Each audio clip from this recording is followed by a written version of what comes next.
आज की में आपका खैर मकदम है। मैं हूं आजम आजमी और आप देख रहे हैं खबर खास। खबर खास में आज हम बात करेंगे किसान तहरीक और तशद्दुद की।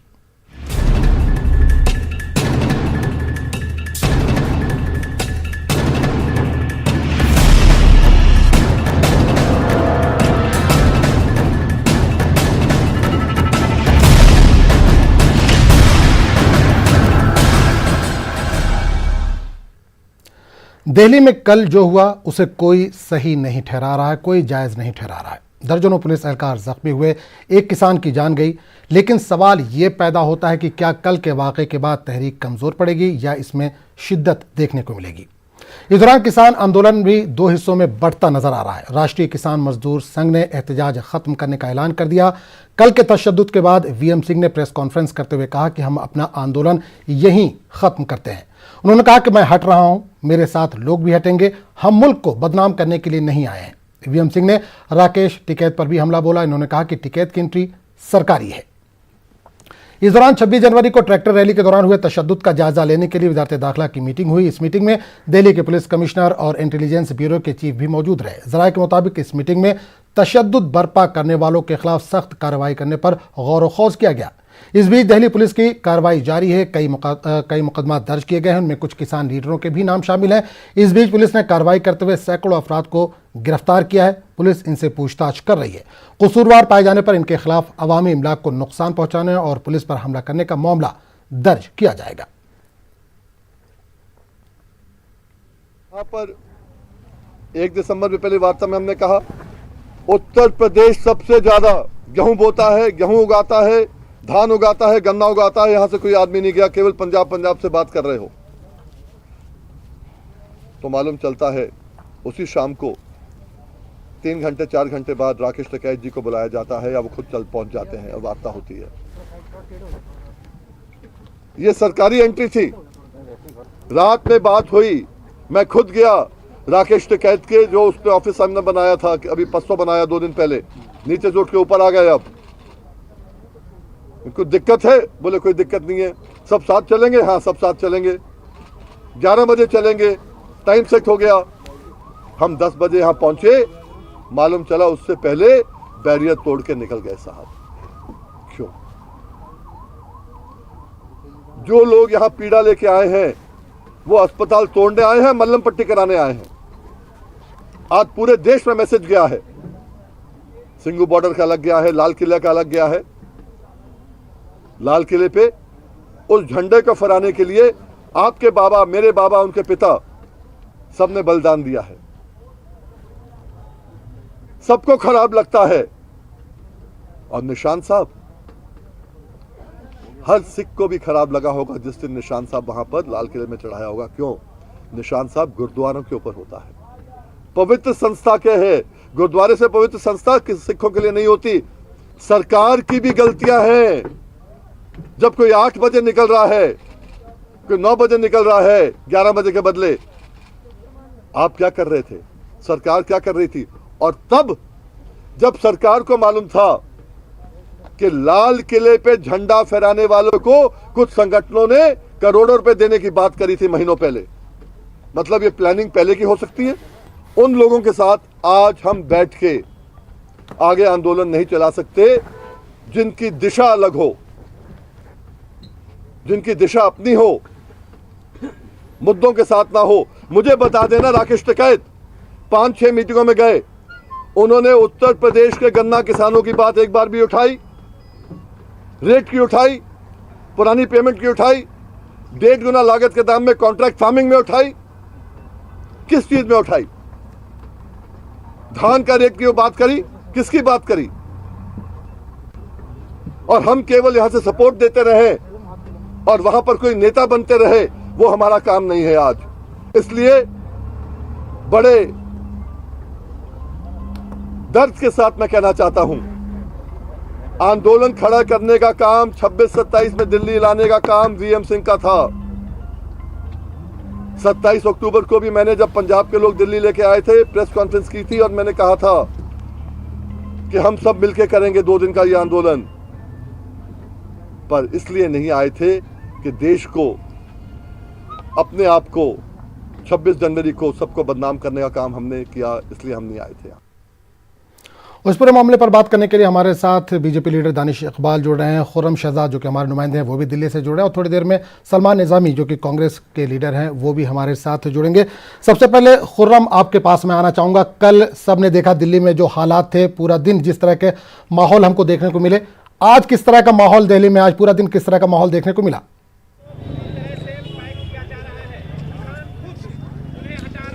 देखिए, कल देर शाम से ही दिल्ली में सिक्योरिटी बढ़ाने का फैसला कर लिया गया था। 15 कंपनियां यहां पर तैनात कर दी गई थी और अब चप्पे चप्पे पर आपको सिक्योरिटी अहलकार दिखेंगे और ख़ास तौर से जो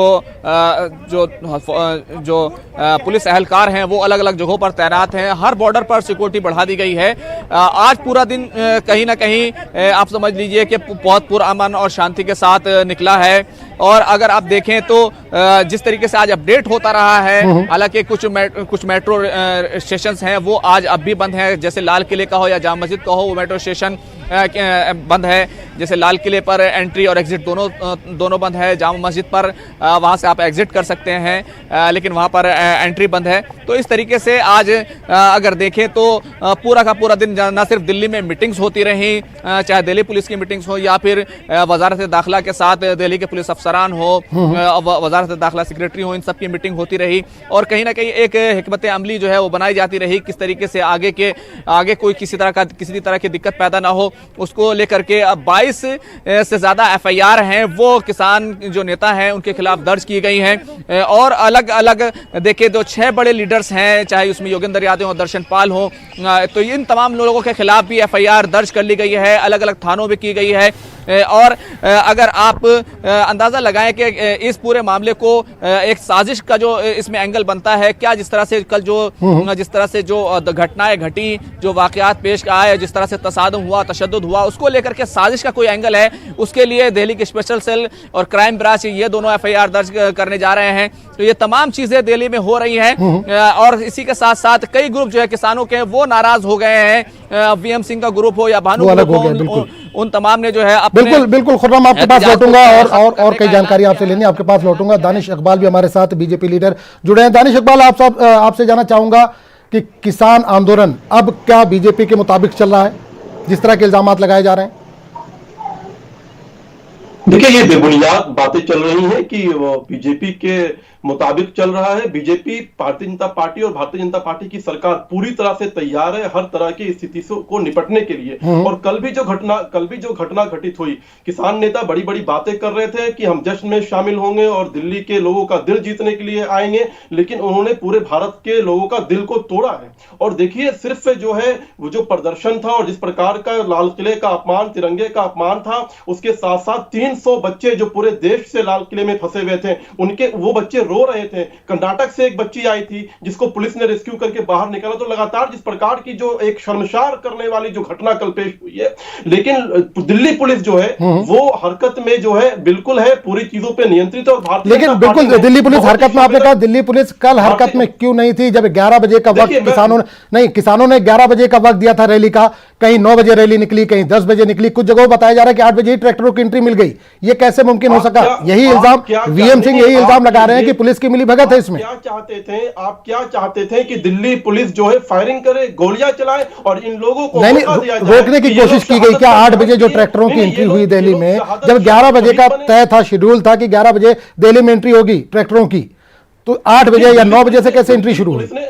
नहीं, दिल्ली पुलिस ने लगातार उन लोगों को रोका है, तभी तो ये घटना घटित हुई है। ये लोग अनियंत्रित हो गए। इन लोगों ने जो वादा किया था, जिस समय का वादा हुआ था कि जिस समय के अनुसार इनको निकलना है, उसका इन्होंने अवहेलना किया। तभी दिल्ली पुलिस ने इनको रोकने की कोशिश की, तब इन लोगों ने बैरिकेड को तोड़ने की कोशिश की और बैरिकेड को तोड़ा और दिल्ली पुलिस पे जो है इन्होंने ट्रैक्टर चलाने की कोशिश की। तो ये लोग अनियंत्रित थे। दिल्ली पुलिस ने बहुत ही संवेदनशीलता के साथ स्थितियों को नियंत्रित किया है। अगर नियंत्रण नहीं होता, लेकिन किसान लीडर लगातार ये कह रहे हैं, दानिश इकबाल साहब, किसान लीडर लगातार ये कह रहे हैं कि ये लोग जो थे प्रदर्शन कर रहे थे वो उनके साथ के नहीं है, यहां तक कि जो झंडा जिसने फहराया वो भी उनके साथ का नहीं, वो बीजेपी लीडर है या बीजेपी कार्यकर्ता है। आजम आदमी जी, 2 बात आपने कही। एक बात कि जो झंडा फहरा रहा था वो बीजेपी कार्यकर्ता था और दूसरी बात कि ये वो लोग नहीं थे। उन्होंने खुद कहा कि चिन्हित करेंगे हम उनको और जो भी सजा हो उनको सजा दी जाए। देखिए, अगर वो भारतीय जनता पार्टी का व्यक्ति था तो वो आपके आंदोलन में शुरू से क्या कर रहा था, और जब लाल किले का कल जो घटना घटित हुई है उसके बाद आप उसकी फोटो को लेकर के प्रचारित कर रहे हैं, तो अगर आपको उस पर शक था तो वो आपके आंदोलन में कैसे मुहिम बना हुआ था, आपको उसको पहले निकालना चाहिए। आज जब ये घटना घटित किया गया आपके द्वारा, तो आप आज भारतीय जनता पार्टी से उसके लिंक को जोड़ रहे हैं। सनी देओल ने आज से 3 महीना पहले जो है साफ कर दिया था पब्लिक प्लेटफॉर्म पे कि उसके साथ उसका कोई संबंध नहीं है। और जहां तक घटना की बात है कि ये किसान के लोग नहीं है, देखिए गांधी जी ने कहा था कि अगर कोई घटना अनियंत्रित हो जाती है, अव्यवस्थित हो जाती है या उसमें अमर्यादित लोग घुस जाते हैं, तो उस घटना के जिम्मेदार जो होते हैं, जो आंदोलन शुरू करते हैं, हर एक व्यक्ति उसका जिम्मेदार होता है। तो ये किसान आंदोलनकारी इस जिम्मेदारी से बच नहीं सकते हैं, भाग नहीं सकते हैं। आज उन पे FIR हुआ है और सख्त से सख्त सजा दी जाएगी उनको। बिल्कुल, सलमान निजामी साहब भी हमारे साथ जुड़ गए, कांग्रेस लीडर है। सलमान निजामी साहब, जिस तरह से लगातार हम देख रहे हैं कि 2 महीने से ज्यादा का वक्त हो गया है, किसानों का लगातार एहतजाज जारी है। दिल्ली के बॉर्डर पर वो शांति के साथ, सुकून के साथ बैठे थे, एहतजाज कर रहे थे। कल जो हुआ उसको आप कैसे देखते हैं, और क्या जो बीजेपी चाह रही थी अब वैसा ही होता जा रहा है?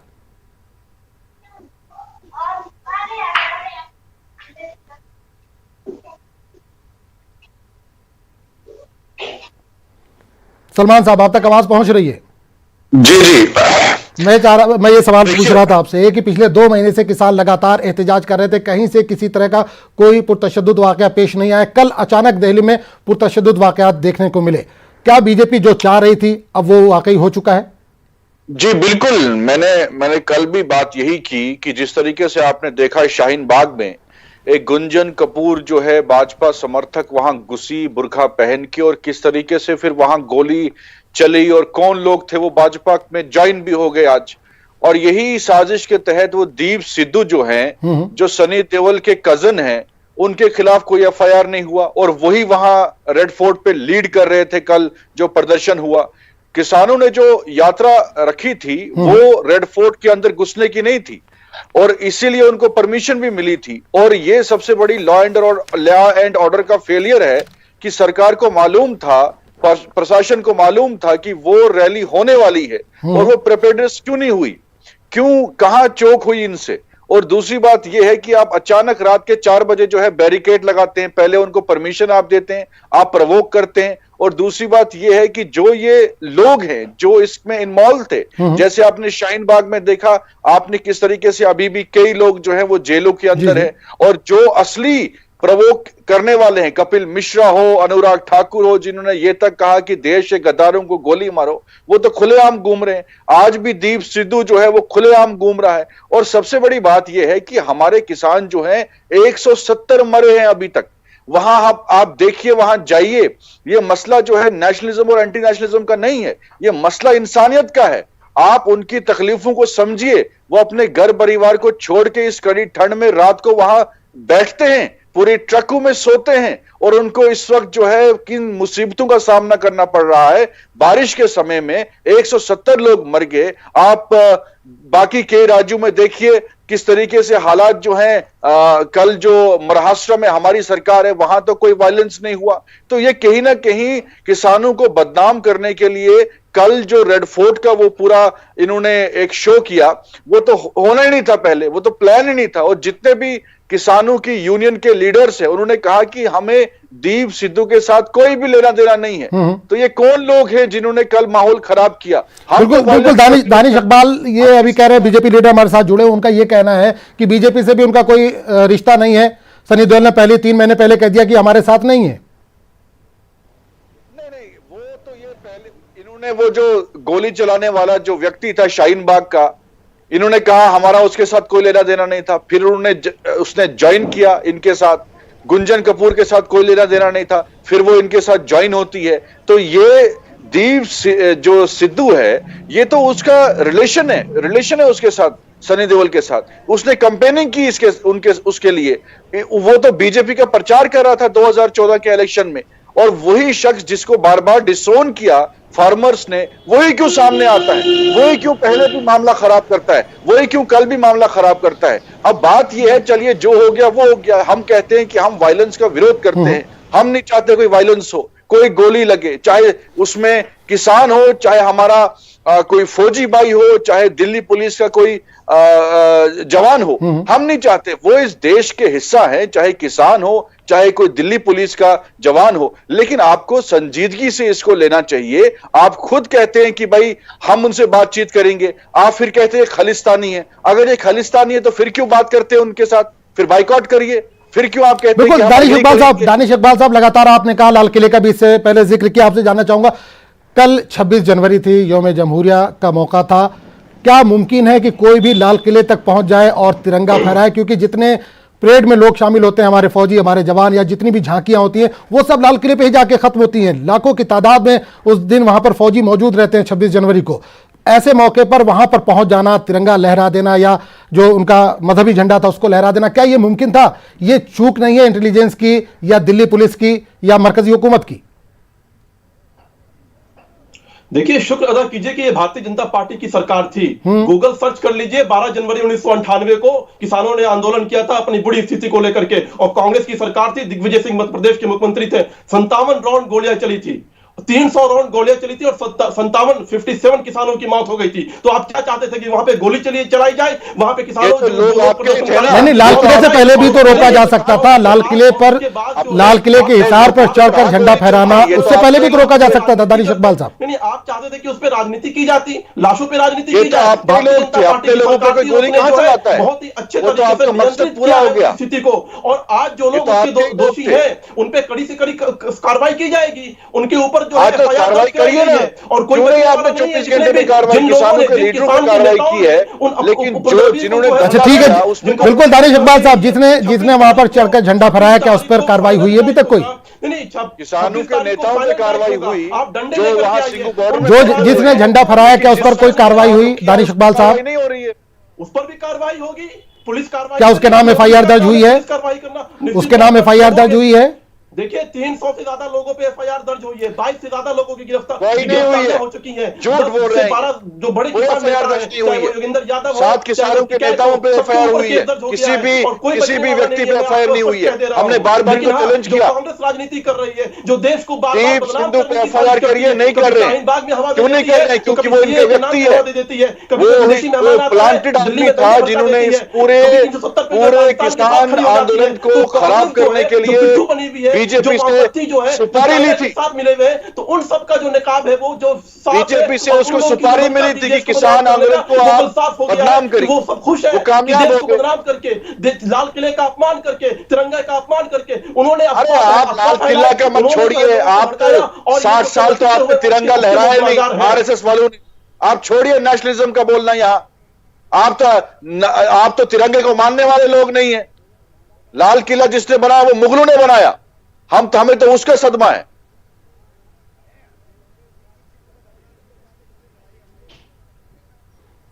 दानिश इकबाल साहब जी, मुझे आवाज नहीं आई, क्या कह रही है? नहीं, उन्होंने कहा कि लाल किला तो मुगलों ने बनाया है। तिरंगे की बात आपने 7 साल तक तिरंगा नहीं लहराया, तिरंगे कितना अफसोस कर रहे हैं। झंडा नहीं था साहब, यही तो सबसे बड़ी गलतफहमी है। मुगल कौन थे इनके? मुगल इनके कौन थे? मुगल से इनके वंशज चलते हैं क्या? क्या मुसलमान इस मुगल का वंशज है? क्या मुसलमान इस हिंदुस्तान का वंशज है? मुगलों से हमारा कोई लेना देना नहीं है।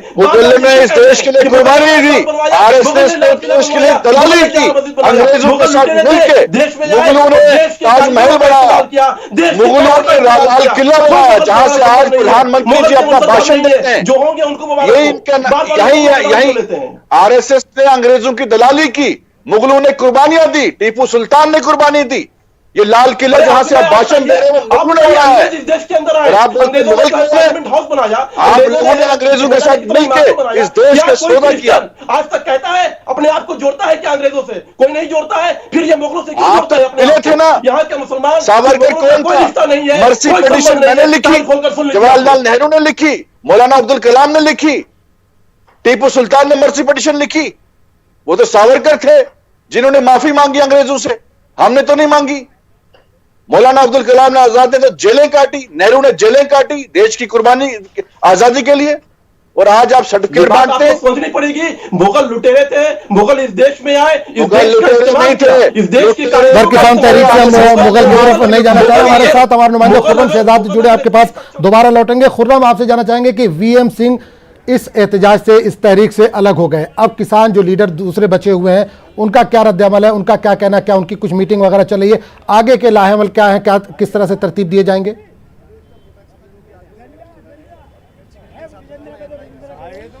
देखिए, आज 2:30 बजे के करीब सिंधु बॉर्डर पर किसानों की मीटिंग हुई है और वहां पर सीधे तौर पर सरकार पर आरोप लगाया गया है कि ये एक तरह की साजिश थी। ज्यादातर जो मार्च हुआ है वो काफी पुराने तरीके से हुआ।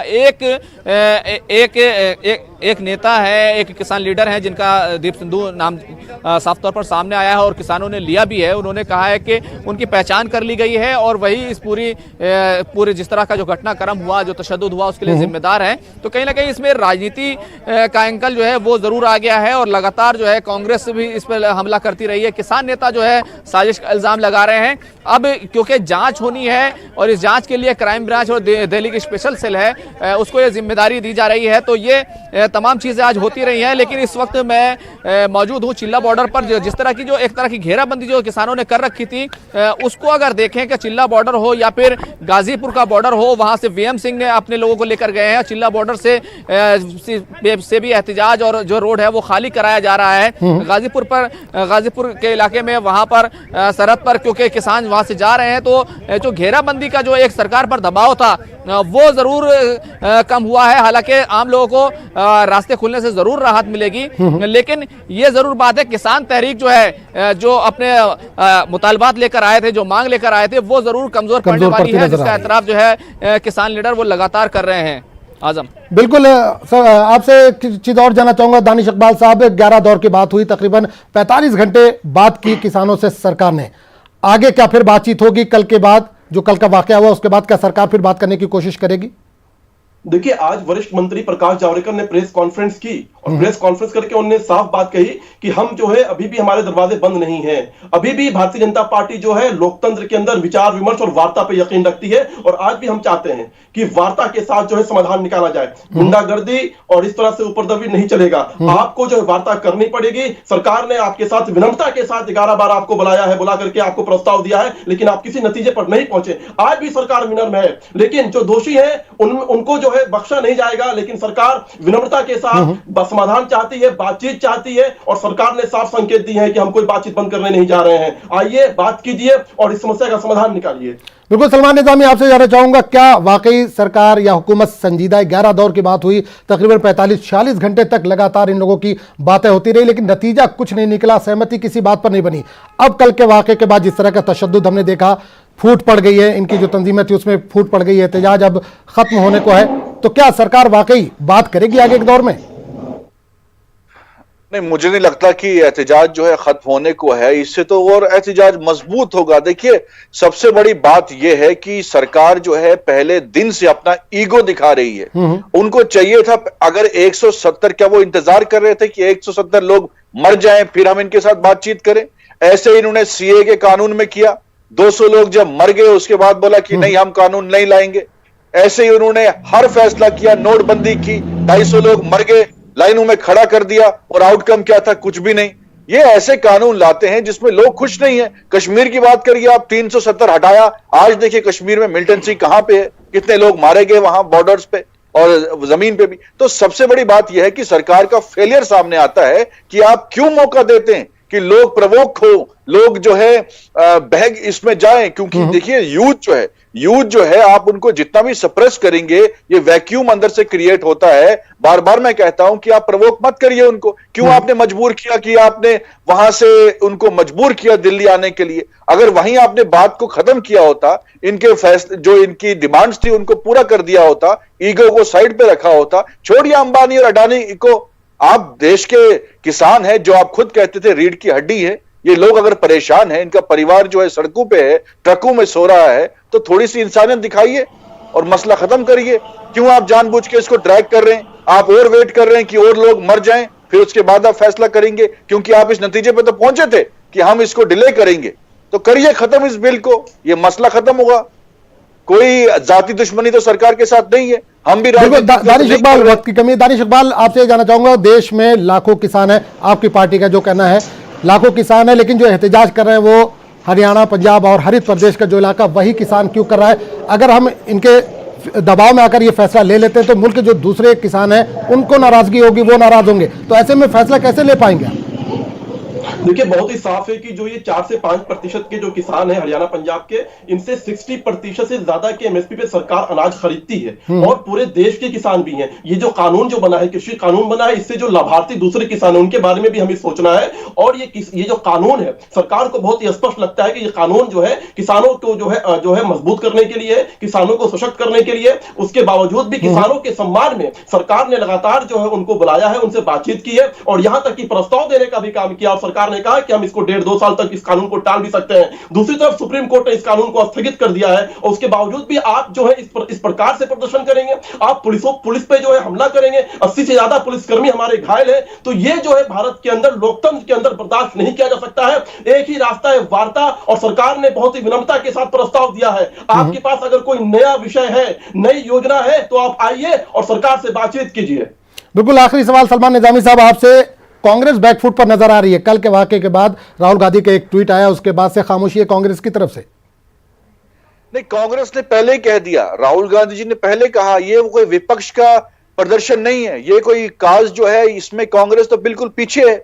हम कह रहे हैं कि भाई ये किसानों का प्रोटेस्ट है, ये किसानों का नहीं, लेकिन जो बीजेपी इल्जाम लगा रही है कि ये प्रोटेस्ट जो है वो पूरा कांग्रेस चला रही है, उनके साथ पॉलिटिकली सपोर्ट करेंगे उनको, लेकिन कहीं भी कांग्रेस कार्यकर्ता, कांग्रेस पर यह इल्जाम है बीजेपी की तरफ से कि पूरा प्रोटेस्ट कांग्रेस चला रही है। तो ठीक है ना, अगर पूरा प्रोटेस्ट कांग्रेस चला रही है तो फिर क्यों आप बैकफुट पे आ रहे हैं? फिर क्यों आपने मान लिया कि हम जी इसकी जो है 2 साल के बाद अभी इसको होल्ड पे रखेंगे? दैट मीन्स कि हम ऊपर है ना, आप तो नीचे हैं, फिर आगे, फिर आप बैकफुट पे आगे। ये कांग्रेस और बीजेपी का मसला नहीं है, ये देश के किसानों का है। सिंगू, चलिए, बहुत बहुत शुक्रिया दानिश इकबाल साहब, सलमान निजामी और खुर्रम, आपका भी। उम्मीद की जो 60 दिन से ज्यादा हो गया किसानों का एहतजाज दिल्ली में और दिल्ली के अतराफ में जो जारी है, उसका कोई हल निकलेगा। इस बुलेटिन में फिलहाल इतना ही। आदाब।